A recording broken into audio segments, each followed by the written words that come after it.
Sa mga nagtatanong po paano i-activate ang ating lock card, pupunta lang tayo dito sa SNB application. Maglalagin lang tayo dito.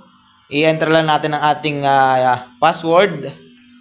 And then mag-login. Ayan. Enter natin ang OTP na sinend sa atin ng SNB. Antay-antay lang tayo. Enter natin ang ating OTP.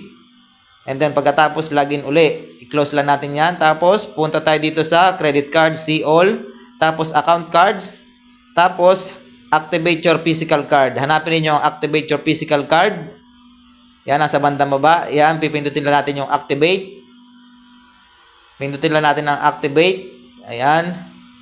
And then pagkatapos, enter natin yung ating enter the last 8 digits on this card. Siyempre, yung hanapin niyo yung 8 digits sa inyong card. Last 8 digits, guys. Last 8 digits. Hindi first, kundi last. Last 8 digits ang inyong ilalagay. Yan, enter lang natin yung ating last 8 digits. Ayan.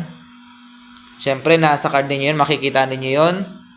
And then pagkatapos yung ilagay yung 8 digits, guys, yung ating namang expiration ng ating card, ilalagay niyo 'yan. Tapos magse-set kayo ng pin.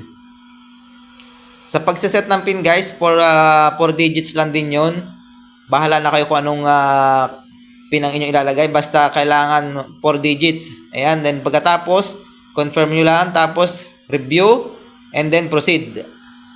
Kapag pinindot niyo yung proceed or continue, ang mangyayari dyan, magsisend ulit ng OTP ang SNB para sa verification. I-enter nyo din yun, and then pagkatapos debit card activated. Ganun lang, guys, kasimple at kabilis.